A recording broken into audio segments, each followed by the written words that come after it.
Muy buenas tardes, tengan todos ustedes. Híjole, lo hicimos a propósito, edición 245 y además lo preparamos.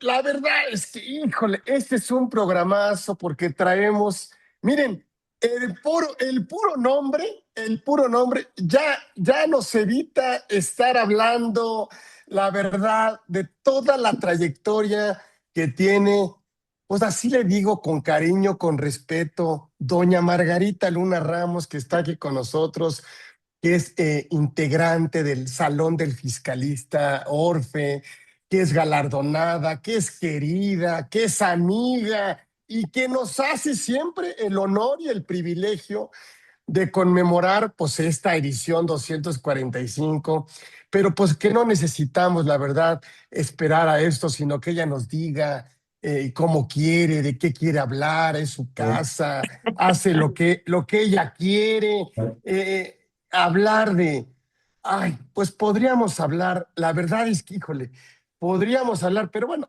actualmente sabemos, bueno, miembro integrante de la Junta de Gobierno de la Universidad Nacional Autónoma de México, consejera de la firma Bond, Webers y Sierra, integrantes del Instituto Mexicano de Arbitraje, fue integrante del Consejo Editorial de la Abogacía, de la Comisión de Arbitraje de la Cámara de Comercio de la Ciudad de México, y del Consejo del Centro de Arbitraje de México hasta el año 22, fue directora general del Instituto de Especialización en Justicia Administrativa del Tribunal de Justicia Administrativa de la Ciudad de México. Bueno, es más, pudiera yo seguirle, pero no es que perdamos el tiempo, es que queremos ganar, escucharla. No, de veras, créanme, es el puro nombre, no necesita, o sea, no necesitamos presentarla, no necesitamos grandes credenciales, grandes todo. La verdad es que el propio nombre de Margarita Luna Ramos hace que el día de hoy nos sintamos muy honrados, muy privilegiados, y más con este tema que después, sin tener un tema político, le tengo que preguntar ya al final, ya que se haya explayado con este gran tema que nos trae, que es la prisión preventiva oficiosa, este artículo 19, segundo párrafo de nuestra grande Constitución, que nosotros como fiscalistas, pues el año pasado nos sentíamos como, no sabíamos dónde estaba la Corte declara la inconstitucionalidad porque no entendíamos que el comprobante fiscal en esta materia fiscal pues era falso. Yo decía, te juro que no es falso, te juro que, oye, tú me lo timbaste, tú me lo autorizaste, tú me lo aprobaste, comprobante fiscal falso. Y digo, no, no, te juro que no es falso. No, lo que pasa es que a lo mejor el acto es irreal, es inexistente, es simulado. Y entonces todo el gremio de los fiscales decimos, no, pues, ¿qué va a pasar con eso? Y ahora nos proponen una definición de comprobante fiscal falso que dice el proyecto, bueno, no es falso, pero vamos a hacer de cuenta que es falso cuando, ¿no? Y entonces, sí, no, sí, o sea, no es, ya sabemos que no es falso el comprobante, pues está timbrado, está bendecido, está firmado, está autorizado por la autoridad. Pero bueno, para efectos del Código Fiscal de la Federación, vamos a hacer de cuenta, vamos a considerarlo falso, y entonces pues ese proyecto está ahí por aprobarse y que entraría en vigor el 1 de enero. Y más el tema del amparo, le tenemos que preguntar, ni modo, pues yo voy a tomar la clase, voy a anotar, pero sí, sí, ya voy a aprovechar, porque lo que costaría aprender todo esto en tan poco tiempo. Así que ya no voy a hablar de doña Margarita Luna Ramos, ya su propio nombre nos queda clarísimo. Y luego, bueno, pues ahora sí que lo que sí tendríamos que preguntarle, después de que nos dé un contexto, pues a toda la comunidad Orfe, pues de alguna manera, dónde estamos parados, cuáles son estos principios que rigen la aplicación de prisión preventiva oficiosa, que sabemos que es una medida cautelar, pero que pues de alguna manera necesitamos que nos explique ella. Así que, ay, mi querida amiga, mi querida Margarita, a ver, ¿dónde estamos parados con este tema? ¿Dónde estamos parados? ¿Qué sigue? ¿Qué viene? ¿Qué recomiendas? ¿Qué mejorarías obviamente, de pues de este tema de prisión preventiva oficiosa que hoy por hoy pues se va a dar con todo, así que llega como anillo al dedo para entenderlo. Qué mejor que tú nos los expliques. A ver, platícanos, contextualízanos dónde estamos como que de alguna manera parados en este tema. Con mucho gusto, Carlitos. Pues primero que nada, lo que quiero es agradecerte, por la invitación a participar en este conversatorio. Tú sabes que siempre lo hago con el mayor de los gustos y más para platicar de temas tan importantes, tan interesantes y bueno, que presentan tanta problemática. Es un tema jurídico muy controvertido en el proceso penal, siempre lo ha sido, la prisión preventiva. Presenta retos importantísimos desde la perspectiva constitucional, desde la perspectiva de los derechos humanos, del debido proceso.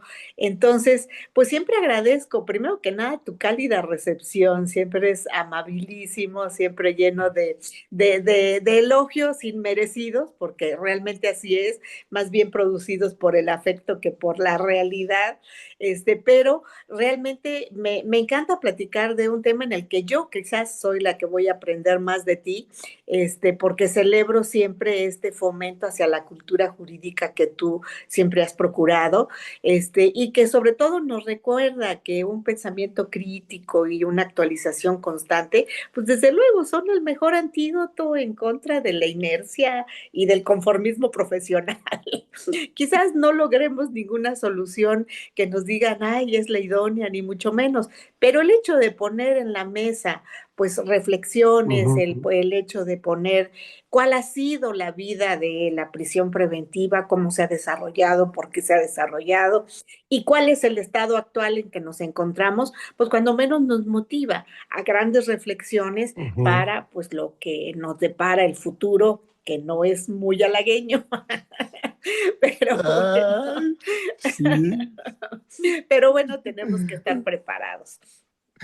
Tú sabes muy bien que la prisión preventiva, como también es de todos conocido, pues es una medida que permite, desafortunadamente, privar de la libertad a las personas que presumiblemente han cometido un acto delictuoso. ¿Por qué preventiva? Pues porque no han sido juzgados. O sea, todavía no se ha llevado a cabo el proceso y porque apenas se va a iniciar y apenas en este es donde se va a determinar si es o no culpable del delito que se le imputa. Entonces, por eso es muy riesgoso, porque estamos en una situación de incertidumbre todavía de saber si es o no delincuente. Entonces, como que lo estamos tomando a quitarle la libertad cuando todavía no sabemos si realmente lo amerita, porque la privación de la libertad, pues es una pena. Y la prisión preventiva, tú lo dijiste muy bien hace rato, es una medida precautoria.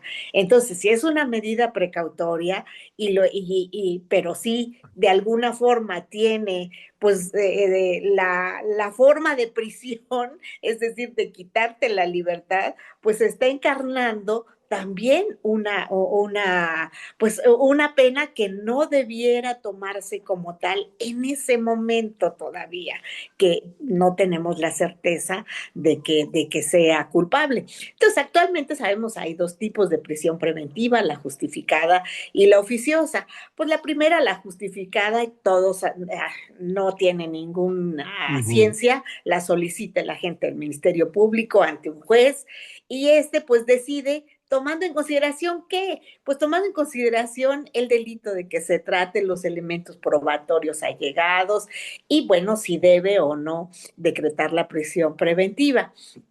La oficiosa, esa es la que nos ocupa hoy y es la que nos da más dolores de cabeza. ¿Por qué razón?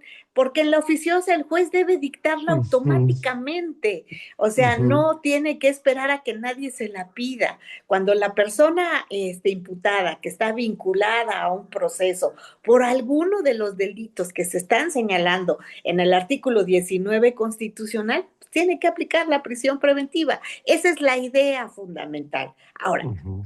¿desde cuándo existe la prisión preventiva en nuestro sistema? No me voy a referir a constituciones anteriores, me voy a referir exclusivamente a la actual, a la vigente, a la de 1917.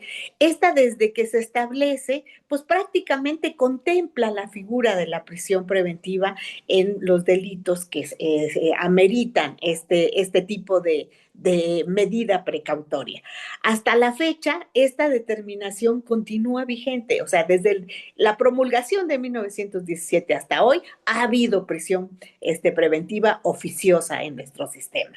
La que se establecía en 1917 ha tenido cambios, pues sí, sí ha tenido cambios, por ejemplo, en qué casos procede o cuánto tiempo puede durar, Ok. pero de que existe, existe desde 1917.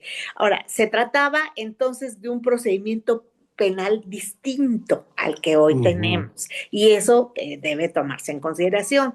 El otro era de carácter más bien inquisitorio, y pues la presunción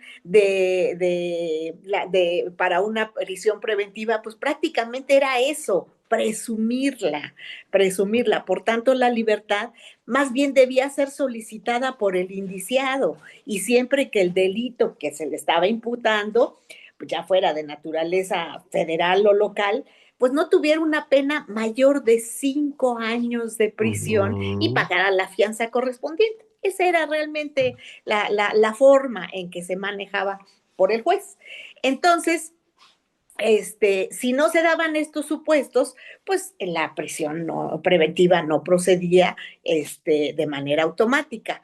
Pero esta prisión preventiva no podía ser mayor que el tiempo establecido por la ley como pena máxima. Es decir, si teníamos un delito de pena máxima, 20 años, 30 años de prisión, pues no pasaba nada si no se había terminado tu proceso y estabas guardado durante ese tiempo en prisión preventiva, porque se decía, bueno, mientras no haya compurgado la pena máxima, pues no pasa nada, puedes seguir guardado. Eso era terrible. Eso era terrible, ¿por qué razón? Porque una persona que todavía no había sido juzgada, pues podía estar privada de su libertad sin haber tenido pues una sentencia que le dijera que era culpable. Y así permaneció hasta mediados del siglo pasado, hasta 1948. Y Ujú. aquí pues hubo una reforma importante en este año en la que se varió, ya no iba a ser esta prisión que fuera el delito mayor a 5 años de prisión para que fuera automática, sino que aquí ya se estableció la famosa fórmula aquella que fuera superior al término medio aritmético, Ujú. superior que excediera de 5 años el término medio aritmético. ¿Cómo se computaba el término medio aritmético? Pena menor se sumaba a la pena mayor, el promedio, y si el promedio nos daba más de 5 años, pues con eso era suficiente para tener la pena de la prisión preventiva en automático, oficiosamente. Esto duró hasta 1993. El sistema cambió a un parámetro distinto, que ya no era precisamente el término medio aritmético. ¿Por qué? Porque había una sobrepoblación de alguna manera en las cárceles, había mucho problema. Entonces dijeron, hay que pensar en otro tipo de manera de poner la prisión preventiva. Y entonces aquí de alguna manera hubo muchas críticas por muchos especialistas, sobre todo tanto nacionales como extranjeros.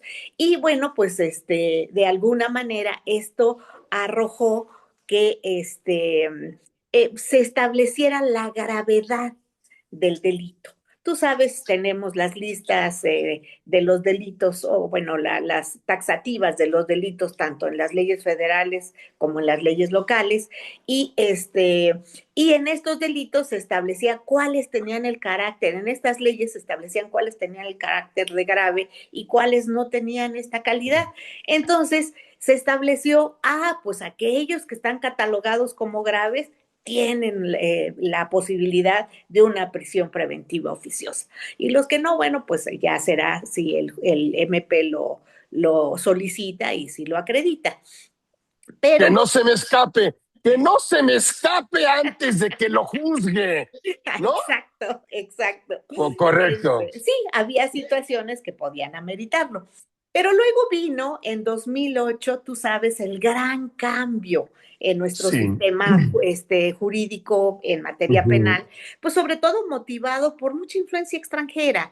Tú sabes que había pues prácticamente la intención de ujú, empezar a conformar un sistema pues de respeto a los derechos humanos, una tendencia mundial muy, muy fuerte y sobre todo una posibilidad de acudir a un sistema diferente al que teníamos. Nosotros provenimos del sistema romano canónico y se ha tratado mucho por las tendencias internacionales y mundiales de establecer más bien las figuras procesales del common law. Entonces, pues se le ujú. dijo, no, un procedimiento oral y esto es lo más rápido y hay muchos principios que lo rigen, que dan certeza, que dan sobre todo seguridad jurídica. Y bueno, pues se vino el nuevo sistema penal en 2008, el sistema adversarial. ¿Qué cambios produjo este sistema en la prisión preventiva? Pues en primer lugar, aquí la figura de la prisión preventiva no desapareció con la novedad, nada de que los derechos humanos iban a traer realmente el respeto a muchas de estas garantías. No, no, no, no desapareció, sino que el legislador estableció en el artículo 19 constitucional una lista de delitos que estimaba de Ujú, gran impacto social. ujú. Entonces, respecto de estos, dijo, procede la prisión preventiva. Pero en estos, los delitos que se establecían realmente eran pocos. Realmente era una lista pequeña de estos delitos. Se decía, por ejemplo, la delincuencia organizada, el Ujú, homicidio doloso, la ujú. violación, el secuestro, delitos graves que se determinen en la ley en contra de la seguridad de la nación. O sea, no era como en el otro sistema, todos los delitos graves ameritan prisión preventiva. No, Ujú. aquí los que atentaban contra la seguridad de la nación y estaba de moda el libre desarrollo de la personalidad y de la salud. Entonces, esa fue la primera lista que se establece prácticamente cuando se da la reforma de 2008. Pero en segundo lugar, también no todos los delitos, no para todos los delitos que se contemplaban en el artículo 19, las personas podrían llevar un proceso en libertad. La idea era que ellas estuvieran en libertad. Solamente tratándose de estos delitos es que tenían la posibilidad de estar en prisión. La idea era que la prisión preventiva era Ujú. excepcional, salvo esos delitos catalogados.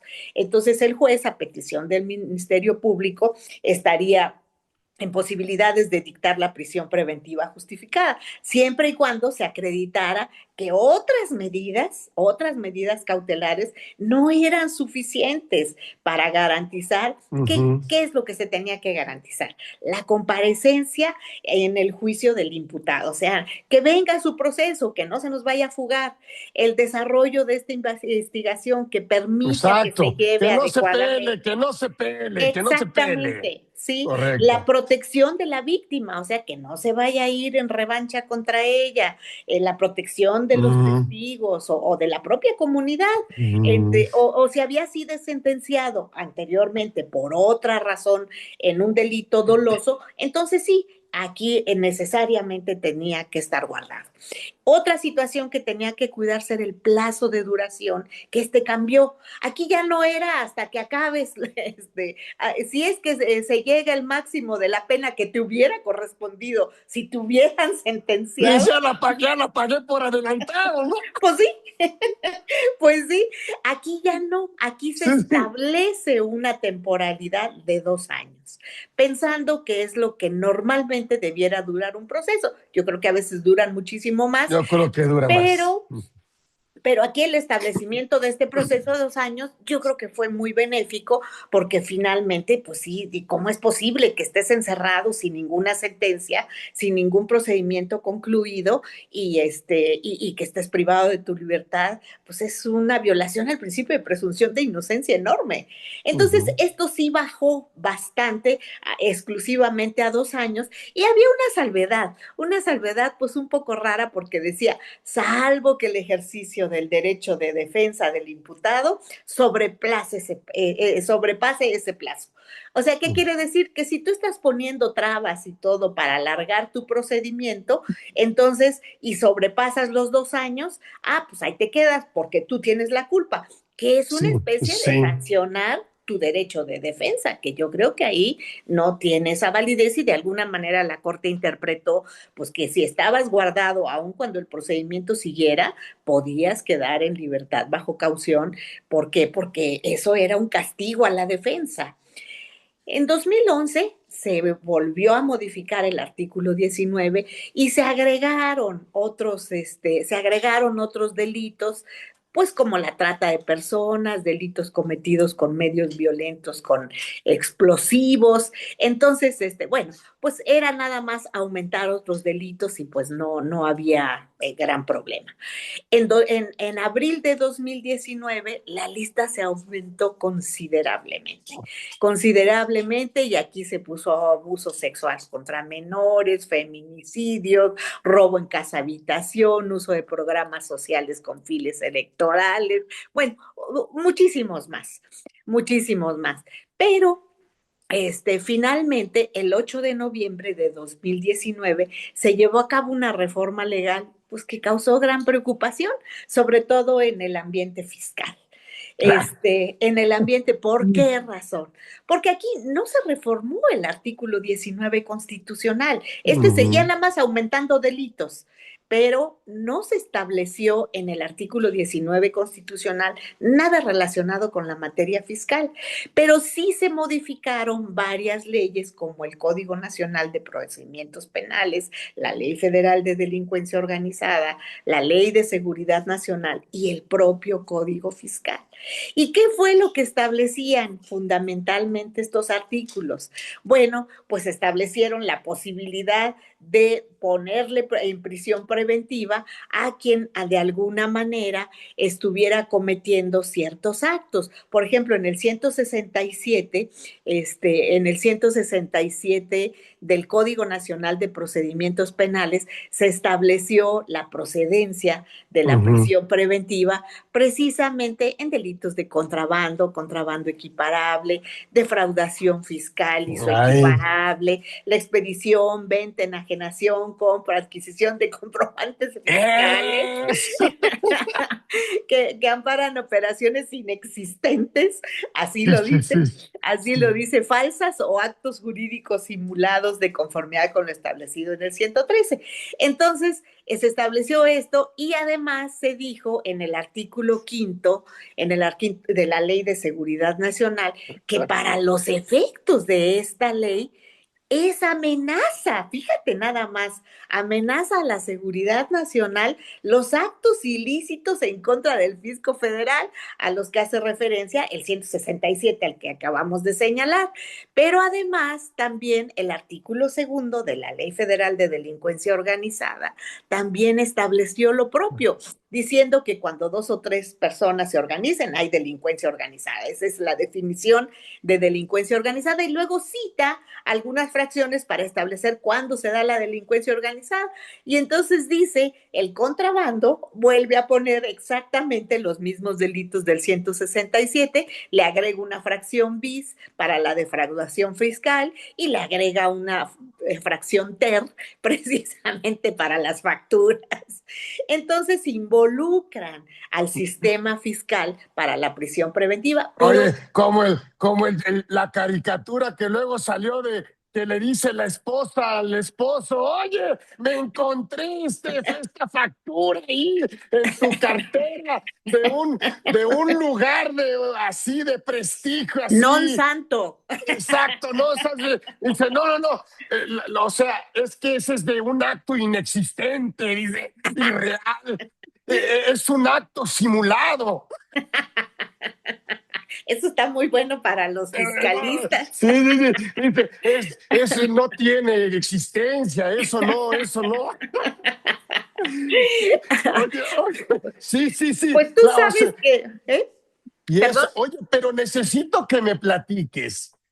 Otra duda que, a ver, esta tesis 293 diagonal 211 que pareciera que es contradictoria porque por una parte dice que el catálogo de derecho de los ahora sí que de derechos humanos pues establecidos en la Constitución pues se amplió con lo que estabas comentando con los establecidos en los tratados que adquiere la misma jerarquía, pero ¿qué pasa con la segunda parte que dice que en la contradicción de tratados y constitución debe prevalecer la constitución? Y por otro lado, que la jurisprudencia de la Corte Interamericana de Derechos Humanos pues es obligatoria para nuestro sistema jurídico. Y ¿Esto la qué onda? jurisprudencia dice que Sí, son iguales los tratados y la Constitución. exactamente. Ese es un tema sasazo. Ahorita vamos a entrar a él. Nada más A para ver, concluir sí. la reforma legal que se hizo en estas leyes. Acuérdate que hubo un asunto en el que se impugnó a través de una acción de inconstitucionalidad. Y el primer Ujú, proyecto que se presentó de esta acción de inconstitucionalidad traía la inaplicación del artículo 19 constitucional, no sé si recuerdan. ujú, ujú. El ponente, el ministro ponente, propuso la inaplicación del 19 constitucional. Sin embargo, esta parte del proyecto no pasó y yo creo que adecuadamente. ¿Por qué? Porque la litis en ese momento se centraba en la inconstitucionalidad de los artículos de las leyes Ujú, secundarias que habían sido ujú, modificadas para establecer la prisión preventiva en este tipo de delitos. Entonces, no era que el artículo 19 estuviera impugnándose, nunca se señaló como tal, ni tenía por qué señalarse, eran los artículos de legislación secundaria única y exclusivamente. Entonces, la mayoría de los ministros votaron en contra de la propuesta que era dejar sin efectos, bueno, no dejar, inaplicar una parte del artículo 19 de la Constitución. Y dijeron, no, lo que tenemos que hacer es interpretar si lo dicho en estos artículos encaja o no en los supuestos de seguridad nacional y de delincuencia organizada.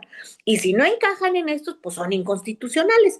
E hicieron un estudio muy acucioso, muy minucioso en ese sentido y concluyeron que los artículos eran inconstitucionales porque no ujú. encajaban en ninguno de los dos conceptos, que era lo único que establecía en ese entonces el artículo 16 el artículo 19 de la Constitución. ¿Y qué sucedió? Que eso fue lo peor. Lo que sucedió fue que entonces vino otra reforma,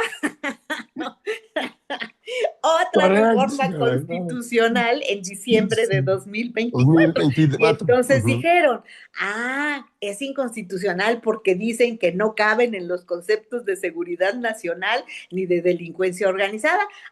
Pues nada más sencillo, si tenemos mayoría, pues ahora vamos a decir en la Constitución, con mayoría calificada, que ya la tenemos, que vamos a aumentar estos delitos fiscales a la lista ¿Por que qué ya no? existe. Y entonces la subieron a la De una vez, Constitución. ya picados, ya picados. Sí, sí, sí, también las subieron a la Constitución. Entonces, pues aquí tenemos ya un problema pues mucho Ujú. mayor, porque aquí ya se está estableciendo en la Constitución. Y aquí es donde viene la pertinencia de tu pregunta. Ajá. ¿Por qué viene la pertinencia de tu pregunta? A ver, aquí encontramos que ya para poder determinar si se da o no la prisión preventiva en los delitos fiscales que hemos mencionado, contrabando, los fiscales equiparados y las facturas falsas, las posibles facturas falsas, pues ya están en el catálogo de delitos en los que procede la prisión preventiva oficiosa en la Constitución, donde el juez no tiene que pensar, los tiene que aplicar ya sin que se lo pida nadie, ¿sí? Esa es la idea fundamental. Ujú. Ahora, Ha habido dos asuntos en la Corte Interamericana de Derechos Humanos donde nuestro país ha sido condenado precisamente por la aplicación de la prisión preventiva oficiosa, con todo lo que pues nosotros sabemos y que a lo mejor no va a dar tiempo de explayarnos, de todos los principios que rompe y todos los principios que debe respetar y toda la prisión preventiva oficiosa, y que obviamente pues atenta contra la seguridad jurídica, contra la presunción de inocencia, contra todo, porque te quitan después de la vida el derecho más valioso que tenemos, que es la La libertad, libertad, claro. que es la libertad. Entonces, pues bueno, tenemos por una parte, pues jurisprudencia específica de la Corte Interamericana de Derechos Humanos Ujú, que nos dice que creen la prisión preventiva no está bien y ustedes tienen que modificar sus leyes ujú, y en un ujú. momento dado inaplicar lo que tengan que inaplicar. Pero la prisión preventiva oficiosa es contra todo lo establecido en el sistema de derechos humanos. El sistema interamericano de derechos humanos. Entonces tenemos esa jurisprudencia específica. Y tu pregunta, te digo que viene muy pertinente para esto porque aquí viene justamente la famosa tesis 293. Ujú. Esa tesis efectivamente tiene una contradicción muy grande, muy, muy grande. Y el problema mayor fue que la votación de esa tesis se dividió. Esa tesis nunca debió Mm, haberse dividido en su votación. ¿Por qué razón? Porque mira, la primera parte era, eh, pues, aunque no lo querían plantear de esa manera, era jerarquía constitucional y de tratados. ¿Están o no al mismo nivel? Y yo ujú, te lo confieso abiertamente, yo siempre fui acérrima defensora del principio de supremacía constitucional. Yo decía, los ujú, tratados internacionales están en nuestro sistema porque la Constitución lo permite, porque la Constitución nos dice que se convierten en derecho doméstico precisamente porque los firma el ujú, Ejecutivo del país y además lo aprueba el Senado de la República. Pero el ujú, 133 dice que deben ser acordes con la Constitución. Entonces yo siempre ujú, defendí el principio de supremacía constitucional. Sin embargo, en ese momento, la tendencia de la mayoría de los ministros que integraban la Suprema Corte de Justicia de la Nación fue en el sentido de estimar, primero dijeron que se trataba de un bloque de constitucionalidad, tanto los derechos humanos establecidos en la Constitución como los establecidos en los tratados internacionales. Era un bloque de constitucionalidad. Después ellos mismos desistieron de esta argumentación y lo que quedó plasmado en la tesis 293 fue que ujú. no se trataba precisamente de un bloque de constitucionalidad porque hasta dentro de los mismos ministros que inicialmente habían sostenido esta argumentación dijeron que más bien se trataba de la ampliación de un catálogo de Ujú, derechos humanos que hoy se presentaba para la Constitución. Es decir, la Constitución es un catálogo de derechos humanos que hoy se ve ampliado con los derechos humanos reconocidos en los tratados internacionales. Pero para el caso, pues viene a ser lo mismo, porque si es una ampliación del mismo catálogo, pues están prácticamente al mismo al nivel y en mismo, la al misma par, a la jerarquía. par. Ujú, Ajá. Entonces, ahí esto quedó por mayoría de votos. Yo voté en contra, lo reconozco abiertamente, pero quedó la unificación jerárquica de esto como un catálogo ampliado entre Constitución y tratados. Pero luego vino la otra situación. Pero si hay una contradicción entre un artículo de la Constitución y un tratado ujú, internacional, ujú. ¿cuál debe prevalecer? ¿Cuál? Ujú, Entonces ahí se hizo una interpretación en donde se aunó lo dicho por el 133 constitucional, lo dicho por el artículo primero constitucional, por el 105 y el 103 de la Constitución. Y lo que se dijo es, a ver, el 133 dice que son ley suprema de la Unión los tratados internacionales que estén acordes con la Constitución. El primero constitucional, en la parte final del párrafo, del primer párrafo del artículo primero, lo que nos está diciendo es que las restricciones que se establecen únicamente a los derechos humanos debe prevalecer aquellas determinadas en la Constitución. Y además, el artículo 105 de la Constitución prevé la posibilidad de impugnar en acción de inconstitucionalidad aquellos tratados internacionales que pudieran ser contrarios a la Constitución. Y por si fuera poco, un infeliz mortal de a pie como nosotros también puede impugnar un tratado internacional que es contrario a la Constitución a través del juicio de amparo. Entonces, sobre esas bases se determinó. No me toques ese tema de juicio de amparo. No me lo toques porque mira, hijo. Otro día platicamos de eso. Entonces se dijo, si esto sucede, bueno, pues ¿qué quiere decir? Que en una contradicción entre uno y otro, ¿qué prevalece? Pues la Constitución. Esa fue la discusión en ese momento y así salió la tesis en esta parte. Pero luego, la segunda parte de la tesis era también si la segunda parte de la contradicción, no de la tesis, de la contradicción que estábamos resolviendo, era si debíamos o no reconocer como obligatoria o como ilustrativa la jurisprudencia de la Corte Interamericana de Derechos Humanos. En ese momento, lo que se determinó mayoritariamente por un voto, la diferencia fue un voto nada más. En ese momento lo que se determinó es que no era obligatoria la jurisprudencia de la Corte Interamericana de Derechos Humanos. Y yo debo decirte que también voté en ese sentido. ¿Por qué razón? Porque si nosotros vemos el tratado, si nosotros vemos los estatutos de la Corte Interamericana, no hay un capítulo de jurisprudencia obligatoria. ¿Qué te obliga como Estado? Te obliga como parte a cumplir con la sentencia, pero no dice que te obliga a cumplir con la sentencia que le dictó a Brasil, a Bolivia, a cualquier otro lado. Y además es muy explicable. ¿Por qué razón? Porque lo que se emite para otros estados puede ser en función de situaciones económicas, políticas, sociales totalmente distintas. Entonces, si se sustentan criterios genéricos que pudieran, pues de alguna manera definir ciertos conceptos y que a otro país en el momento en que va a resolver una situación diga, me parece ilustrativo y lo adopto voluntariamente. ¿Por qué? Porque es un criterio ilustrativo, pero de ahí a que me obligue, pues yo no encuentro en ningún lado la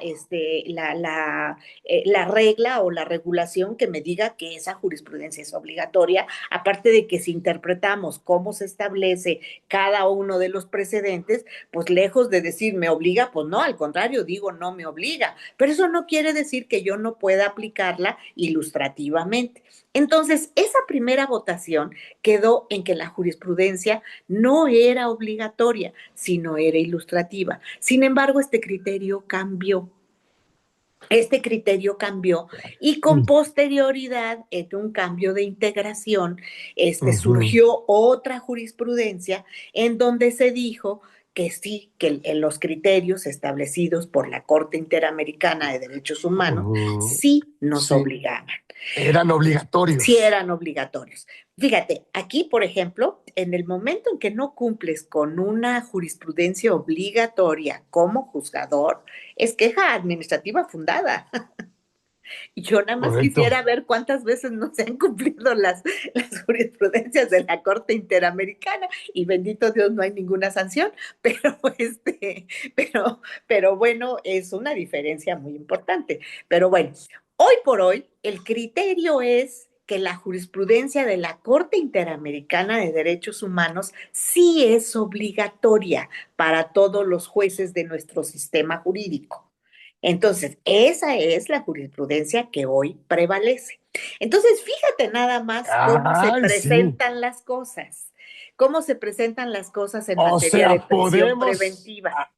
O sea, podemos impugnar la prisión preventiva oficiosa en lo que andamos todos preocupados, que es en delitos fiscales. A ver, esa es Acá, la pregunta andamos así, no de los ando. 64,000, de todo, porque te voy a decir otra cosa. Aparte de que se subió a la Constitución el de los delitos como catálogo en la lista de la prisión preventiva oficiosa, Ujú, se sube a ella. Fíjate que en esa contradicción, vaya, en esa reforma se pone una colita en el artículo, en ese primer párrafo, híjole, que nos dice, para la interpretación y aplicación de las prohibidas, o sea, ¿cómo decirte? No de las prohibidas, ¿cómo decía? De cualquier interpretación, vaya, de aquello que se está estableciendo como catálogo de los delitos por los que procede ujú. la prisión preventiva. Fíjate lo que dice el párrafo. Cualquier interpretación análoga o extensiva que pretenda inaplicar, suspender, modificar o hacer nugatorios sus términos o su vigencia, ya sea de manera total o parcial, no está permitido, está prohibido. Te lo dice Mm. la propia Constitución. O sea, ese párrafo, cuando incluyen a los delitos en materia fiscal, le agregan esta otra parte. Fíjate lo grave Hijo. de eso. ¿Por Mm. qué? A ver, ¿por qué la gravedad? Cuando se analizó la acción de inconstitucionalidad, cuando se vieron las cuestiones de legalidad, los ministros, los que estaban a favor de que se inaplicara el artículo 19 de la Constitución, lo que sostenían era algunos bueno, no que se declara inconstitucional ni nada de eso, estamos hablando de un artículo de la Constitución. Ujú, Ellos ujú, hablaban de inaplicación por ujú, interpretación. ¿Sí me explico? ujú, O sea, no es que lo quieran comparar con el tratado internacional y decir, pues ahora prevalece el tratado internacional cuando tenemos una tesis que dice que debe de prevalecer la Constitución. Entonces ellos ujú, decían, no, no lo vamos a comparar con nada, simplemente vamos a analizar los conceptos que de alguna manera deben de regir a la prisión preventiva y analizando estos conceptos que deben regirla, debemos interpretar pues que no es idónea, que no es una medida que deba de aplicarse a rajatabla con un catálogo de delitos que cada vez se ensancha más. ¿Por qué razón? Pues porque va en contra de muchísimos derechos humanos. Entonces, los ministros que estaban en contra de esto, de los que querían inaplicar el 19, se fueron por la interpretación. Pues fíjate cómo esta colita del artículo 19 constitucional ujú, está prohibiendo la interpretación. Ahora yo digo, ¿eso es válido o no es válido? ujú, ujú. Otra de las cuestiones que tenemos y debemos también de precisar. Después de que se vino, porque te quiero mencionar cómo el legislativo ha ido cerrando todas las Ujú, puertas, todas las puertas de defensa para tener la sartén por el mango, y eso no lo podemos soslayar, Carlitos. ¿Por qué razón? hijo. Acuérdate que después de la reforma en materia judicial, después de la reforma pues, la triste reforma del Poder Judicial de la Federación, que sí fue una reforma constitucional, acuérdate que Ujú, también se vino la impugnación a través de una acción de inconstitucionalidad, de ujú, triste memoria y de triste recuerdo, porque fueron de las horas más tristes de nuestra historia constitucional.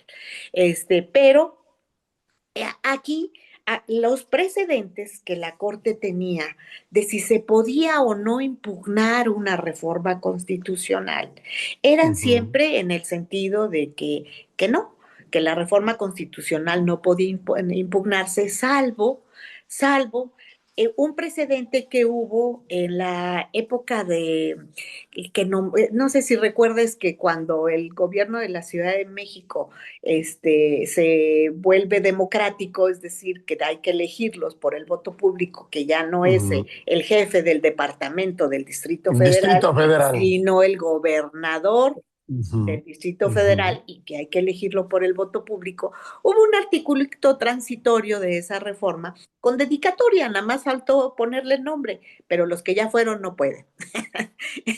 Y el que lo impugnó, no sé si te acuerdas, en paz descanse, fue Camacho Solís, que Solís. ya Ujú. sí. Entonces, ahí hubo una interpretación de la Suprema Corte de Justicia de la Nación ya durante la novena época, donde se dijo que era cierto que no era factible impugnar las reformas a la Constitución y que ese había sido el criterio que había prevalecido, pero que cuando esta impugnación iba ligada precisamente a la impugnación de violaciones a derechos humanos, Humanos, ujú. Ahí derechos sí, políticos, que entonces sí era podía justificar, aceptarse. claro. Entonces, claro, aquí nada más hablábamos del auto que había desechado la demanda de entrada y se les Sí, si no dijo, le agregas la tortura, ¿no? O la ajá, esclavitud. sí, Oh, pues, es que la Constitución lo permite, sí. ¿no? Entonces, ahí hay un precedente donde la Corte dijo que sí procedía. Y hubo otro precedente donde también la mayoría de los ministros opinó que cuando se trataba de que fuera una cuestión formal en la Ujú, votación, en el proceso legislativo, que sí podía impugnarse la reforma constitucional, porque al impugnarse el proceso legislativo quería decir que no se había llegado a dar la reforma. Entonces, al no haberse llegado a dar la reforma, pues estaba en posibilidades de impugnarse. Entonces, ujú. hubo dos argumentos muy fuertes Ok. donde se dijo que esto sí era impugnable. Yo debo de mencionarte que a mí me tocó participar en varios de ellos cuando se impugnaba la Constitución, pero se impugnaba por cuestiones, por ejemplo, en una de ellas se impugnaba el artículo 41 de la Constitución por unas cuestiones de propaganda electoral. Y Ujú, entonces nosotros dijimos, no, pues no procede por esta razón, sino cualquier reformita, cualquier cosa se va a estar impugnando. Entonces dijo, no, y había también esa idea del principio de supremacía constitucional, contra la Constitución nada, sobre la Constitución nadie, y esa era un poco la idea que prevalecía.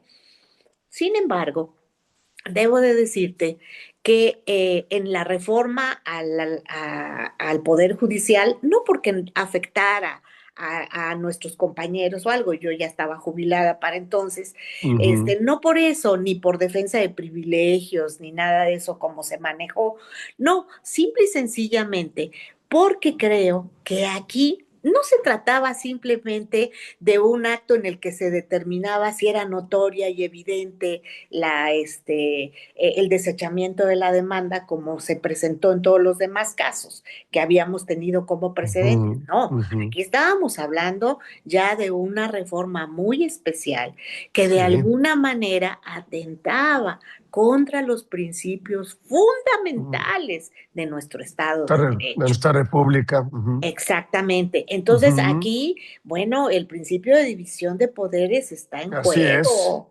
Entonces Ujú, ahí, honestamente, yo creo que sí había argumentación muy importante para poder determinar que en un momento dado esa reforma constitucional sí era impugnable. ujú. Seguramente como nosotros tuviste esa sesión y pues Sí. hubo 7 votos. Hubo 7 votos. Eh, pensábamos que iba a haber 8, pero no, a la hora de Pero la no. hora hubo nada más Uh, 7, nada más 7 y pues la acción se tuvo que desestimar. Pero aquí viene otro cierre de puertas importante, porque después de esta sesión y de esta situación, pues viene otra reforma constitucional que dice que no se pueden impugnar las reformas a la Constitución a través de ningún medio de defensa. Y esto pues ya se elevó a categoría constitucional. ¿Qué queda? Entonces, cuando esto sucede, ¿qué es lo que sucede? Entonces, lo que sucede en esto es, pues nos quedan solamente los recursos internacionales. ¿Por Sí, qué razón? Porque si de alguna manera antes teníamos la posibilidad de que los ministros podían interpretar la Constitución, aquí hay una situación expresa que no se puede interpretar. Y por otro lado, impugnar una reforma constitucional está prácticamente vedada. Yo pienso que ahí finalmente puede ser materia de interpretación.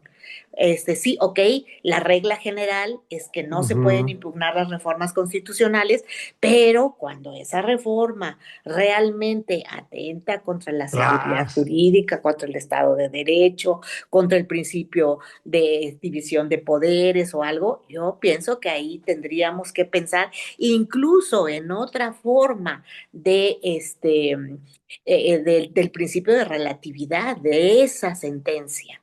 Este, ¿Por qué? Porque si lo hacemos en juicio de amparo, pues evidentemente nada más va a tener efectos relativos. Pero si se hace en acción o en controversia, sería otra cosa. Nada más que creo que ahora está difícil reunir el 35%. Sí, correcto, correcto. Pero bueno, queda la acción de inconstitucionalidad. Claro, evidentemente tiene que ser una discusión muy fuerte, tiene que haber un convencimiento muy grande de los integrantes y yo no sé cuál sería el criterio que externarían, o bueno, puede predecirse, pero uno nunca sabe cuál es el criterio que se externaría en la actual integración. Y lo digo con el mayor de los respetos. Entonces, Ah, ahí tenemos pues una situación triste. ¿Qué sí. sucedió después de que se declaró la inconstitucionalidad bueno, que se dijo que se declaró la inconstitucionalidad de los artículos de la ley secundaria? No sé si Así tú es. lo conociste, pero circuló un video de un juez que tenía una audiencia para fijar o no la prisión preventiva. Y él hizo una interpretación y dijo, no procede la prisión preventiva, no procede. No procede, hizo una interpretación de la tesis jurisprudencial 293, aún de la votación de que si debía prevalecer la Constitución, él hace una Ujú, interpretación con que puede uno o no estar de acuerdo, pero él no aplicó la prisión preventiva. ujú. Te estoy hablando, pues, de algo que se dio antes de la reforma judicial. La pregunta es, Hoy. hoy se va a dar una Ay, interpretación de esa naturaleza, porque pues ese es el chiste. Ahora, para poder llegar a un medio internacional, primero tenemos que agotar los medios nacionales. Una vez agotados los medios nacionales sin tener una situación favorable, es cuando puede uno voltear a los medios internacionales. Pero mientras eso sucede, ¿qué va a pasar? pues lo que quiere saber el empresario contribuyente que está diciendo, oye, me pueden meter a la cárcel y todavía no me juzgan, me están violando mi presunción de inocencia, ya se acabó la defensa, ya voy a cerrar las empresas. Así te están diciendo. A ver, yo creo que tienen toda la razón del mundo cuando existe ese temor, porque si vamos viendo cómo se están dando los cauces legales, pues evidentemente las puertas se han ido cerrando. Ahora, yo te pregunto a ti, el fiscalista que no solamente se dedica a las cuestiones doctrinarias, sino que lo aplica a través precisamente de la práctica contable y todo. ¿Sí se están dando este medio de presión en la práctica para obtener controles y cosas? Porque también eso puede estar latente como una amenaza, pero ¿se aplica o no se aplica? Estamos viendo llegar a no llegar al juicio, no llegar a pelearte con el SAT, estamos resolviéndolo por acuerdos conclusivos o a través de aceptar pues, una negociación de una fiscalización propia, pero la autoridad te restringe sellos, en fin, no te deja operar cuando siente que le debes. Claro. Y eso hace un declive en la empresa y pues dice el empresario, bueno, pues y ahora con las reformas que están propuestas, inclusive en el recurso de revocación de tener que garantizar previamente con billete de depósito, dice el empresario, no, pues me van a cobrar por adelantado. Bueno, ya Este, desde hace tiempo en las cuestiones fiscales, desde que yo estaba todavía en el juzgado, sí veía que el contribuyente decía, a ver, yo garantizo mi suspensión desde ahorita o pago mi crédito y que me devuelvan, pero no me voy a exponer a que me cobren recargos, multas, actualizaciones y que me tripliquen el monto del crédito y prefiero solicitar la devolución que esperar a que un resultado adverso en el que me vaya peor. Pero digo, este es como un consuelo nada más, no es realmente el medio. Ahora, otra situación importante a donde está volteando mucho la gente, a los medios alternativos de solución de controversias. Hoy entiendo que está por empezar, incluso, y no es ninguna propaganda ni nada, el curso en el Tribunal Federal de Justicia Administrativa para la certificación de mediadores en materia fiscal. Este, yo creo que la mediación de alguna manera va a ser un medio de defensa que cobra una importancia enorme, enorme, precisamente para evitar este tipo de cuestiones. Porque la mediación no es solamente para llegar a un acuerdo cuando ya me determinaron el crédito fiscal y cuando ya estoy con un pie en el fresco bote. No, yo creo que esto se puede hacer mucho antes. Puedo lograr sí, acuerdos mucho antes. sí están pidiendo como aclararlo si en materia fiscal proceden, porque comentamos que los acuerdos conclusivos son soluciones anticipadas, en fin, no sé, pero a ver, antes de que te vayas, mi papá me decía, júntate con las buenas. ¿Habrá algún juez? Ya, perdóname, lo tenemos que decir así, valiente que diga, no, pues la prisión preventiva no jala y está eh, y otorgue la suspensión y cuando está prohibida por la ley de amparo. A ver, quiero verlo, como dijo algún día alguien, a ver, quiero verlo, a ver quién es el que se anima. Fíjate, yo te Sí. voy a decir algo al respecto. Yo creo que hay de todo en la viña del Señor. Y uno en ese sentido no puede calificar prematuramente las cosas. Sí, ciertas cosas nos dan pues ciertos indicios y bueno, un poco de incertidumbre fundada en pues la propia situación que se dio por el mismo sistema.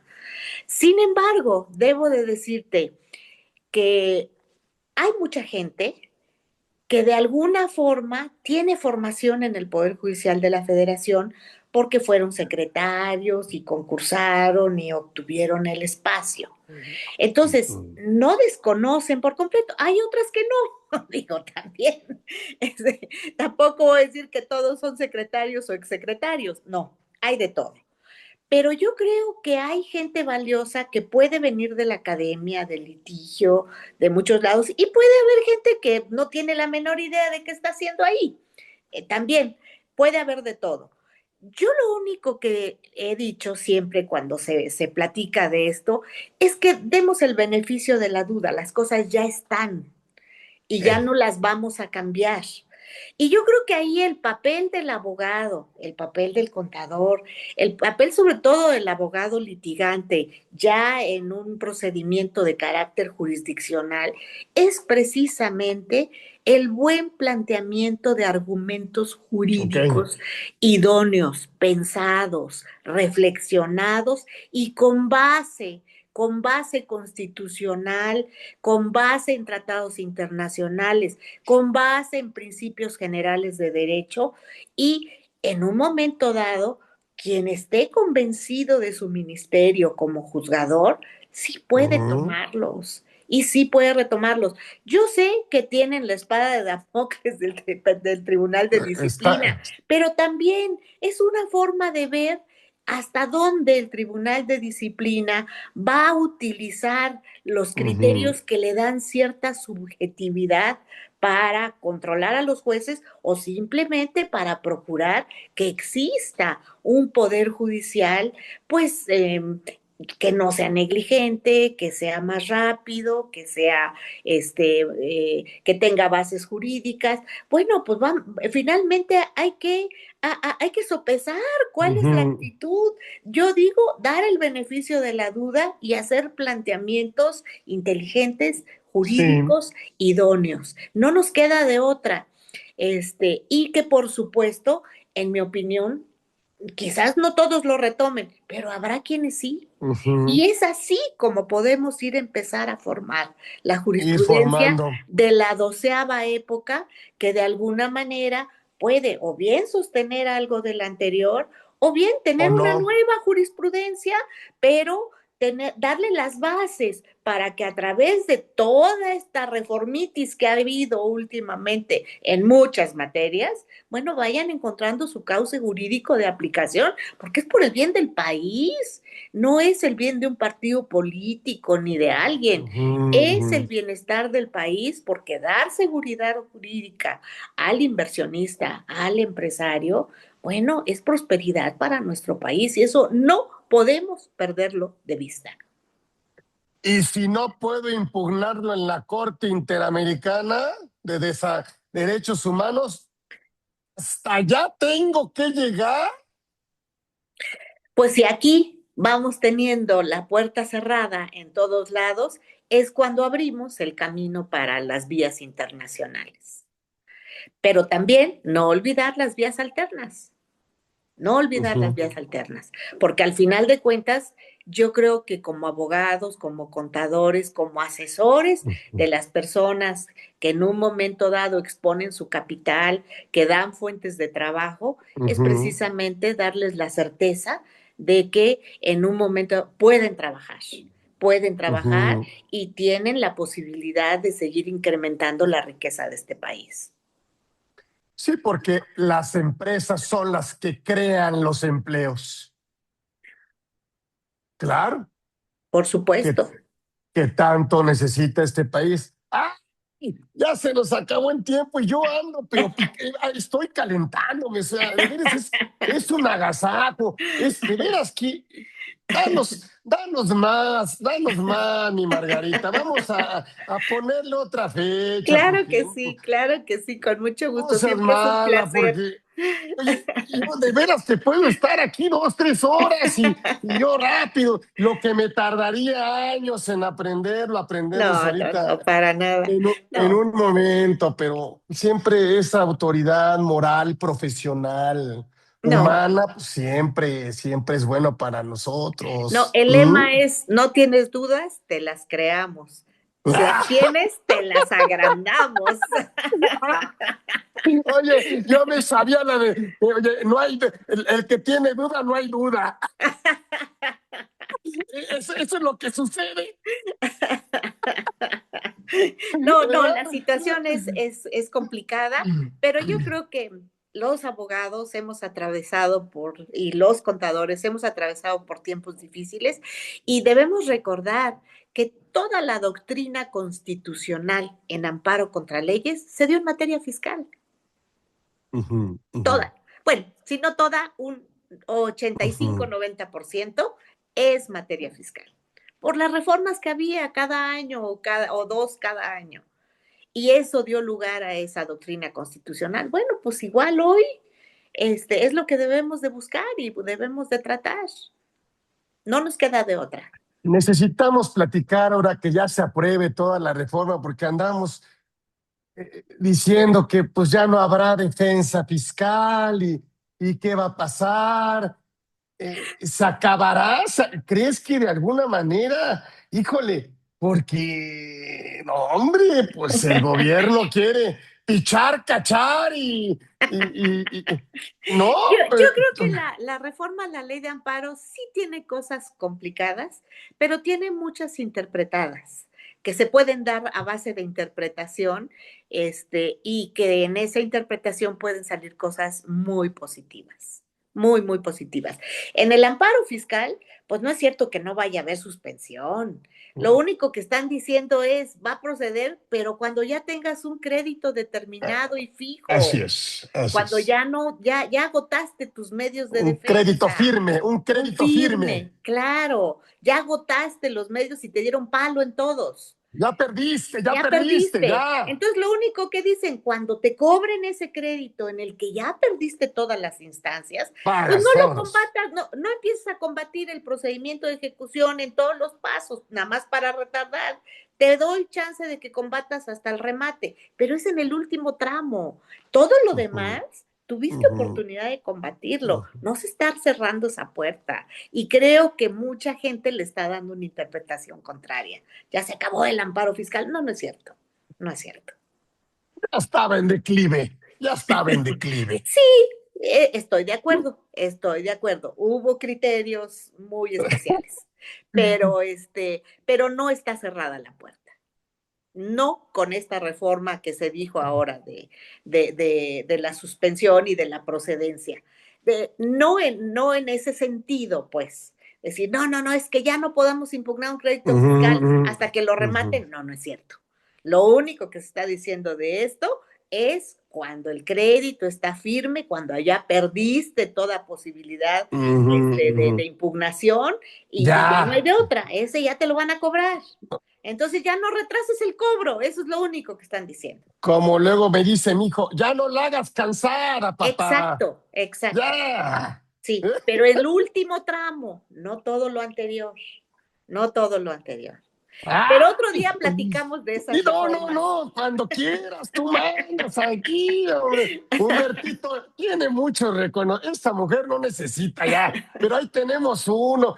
Pues, ¿qué le decimos? Pues, no, pues siempre le vamos a dar las gracias. Ahí tenemos un reconocimiento que le hicimos con mucho cariño. Gracias, Mira Carlitos. qué bonito, pero pues, ¿cómo te agradecemos? No, pues siempre vamos a estar agradecidos aquí con la comunidad Orfe de tenerte a todos los que la integran y qué mejor con tu excelentísima, distinguida y invaluable presencia, obviamente, aquí. Pues, ¿qué te digo? Pues, doña Margarita Luna Ramos, ya, no el propio nombre ya lleva su, No, muchas ya digo gracias, yo Carlitos. ya digo yo ya tiene, ya es una marca, ya digo yo, no, pues que Margarita Luna Ramos, no, pues ya es una marca y Me haces ya. el día. Entonces, es una marca, no necesita grandes cosas, ya está. No, Entonces, Carlitos, al contrario, mi todos los querida días amiga, aprendemos algo nuevo, todos los días. gracias por hacer posible este conversatorio 245. Y lo hicimos a propósito para que tú pusieras aquí, ¿eh? Ay, con mucho gusto, qué con mejor mucho tenerte aquí. gusto. Un Así que placer gracias a siempre estar todos. contigo. Gracias. Gracias, aquí lo tengo que decir, doña Margarita Luna Ramos estuvo con nosotros aquí hoy en Conversando con Orfe. Gracias, nos vemos, ya saben, próximo miércoles aquí, igual. Gracias a todos ustedes. Gracias. Hasta luego, Carlitos. Muchas gracias. Señorona, gracias.